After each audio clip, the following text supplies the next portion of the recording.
Bonjour.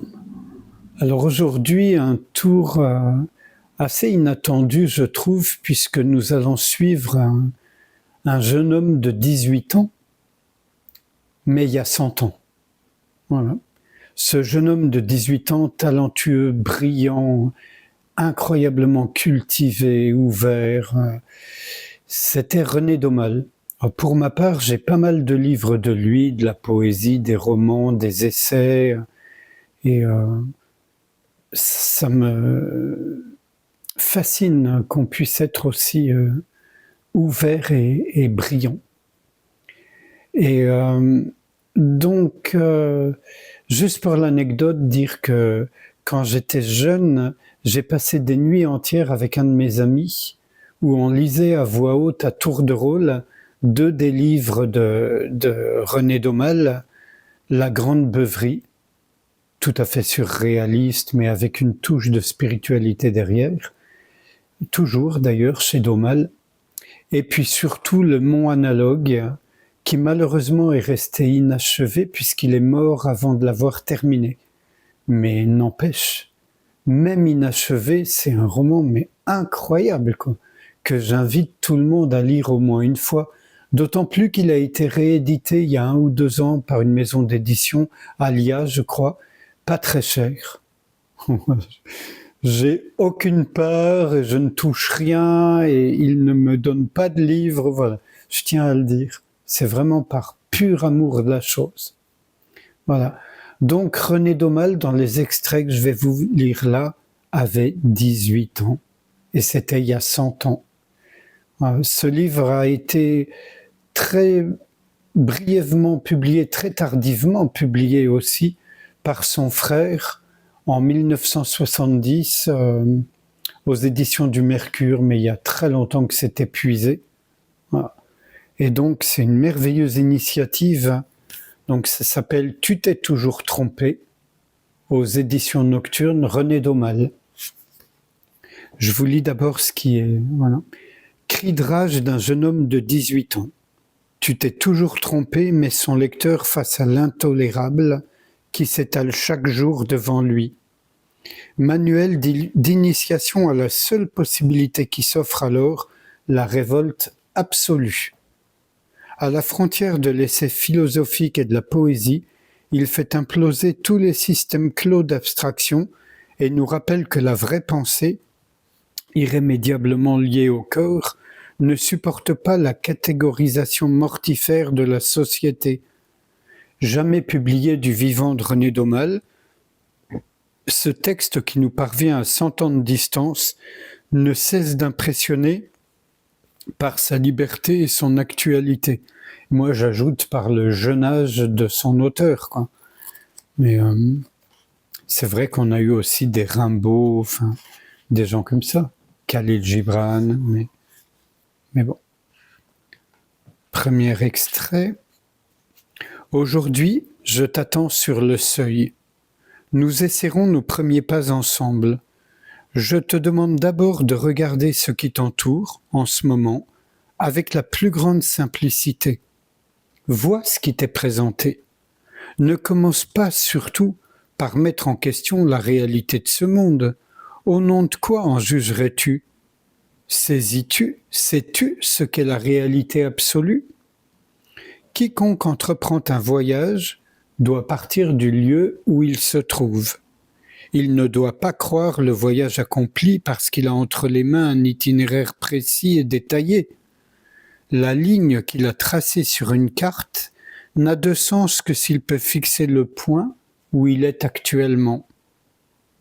Toi, de même, cherche-toi. C'est-à-dire, éveille-toi, trouve-toi. L'endroit où tu te trouves, c'est l'état actuel de ta conscience, prise avec la totalité de son contenu. C'est d'ici que tu dois partir.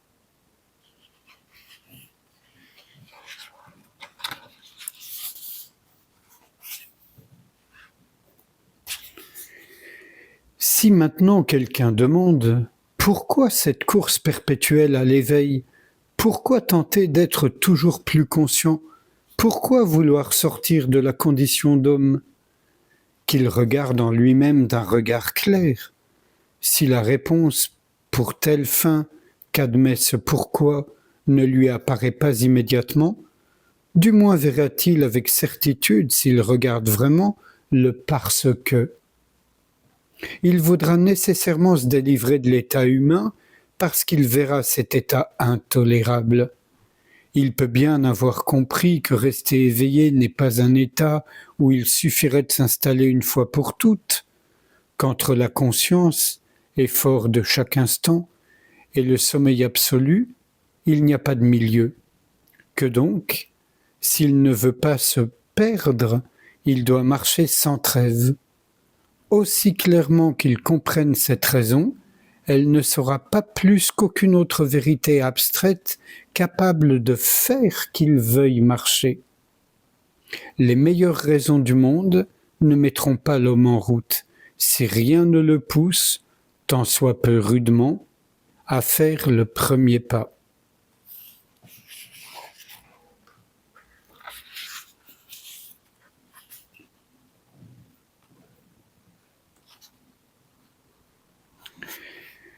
L'homme qui a toujours tout accepté est comme s'il dormait. Le sommeil d'un caillou n'emprisonne rien, mais le sommeil humain n'est pas éternel.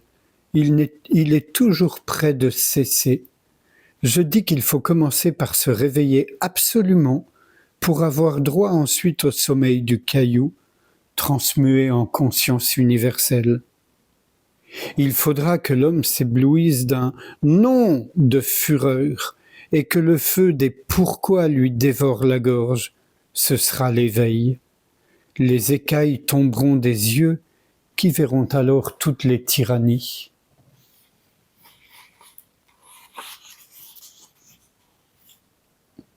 Petit commentaire, quand Domal parle des tyrannies, il ne parle pas seulement des tyrannies du monde extérieur, il parle évidemment des tyrannies en soi-même, c'est celles-ci les plus importantes.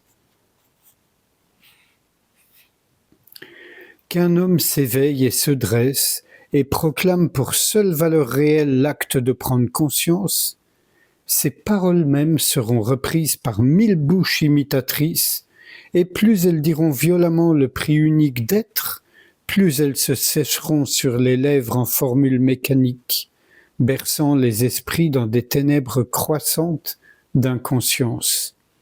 Ainsi, toute religion n'est-elle pour étouffer, en le singeant, le réveil humain qui est son origine, sa révélation. Si je peux me permettre, Krishnamurti ne disait pas autre chose, Jiddu Krishnamurti, il disait « toute vérité répétée est un mensonge ». C'est d'ailleurs le titre d'un livre que j'ai publié sur Amazon, au sujet de personnes qui s'intéressent à Krishnamurti et avec qui j'ai eu des entretiens. Sans réfléchir à ce qui vient d'être lu et dit, je vous invite à ce qu'on passe un instant ensemble en silence, sans rien chercher, sans rien rejeter, juste être ouverture.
Je vous remercie.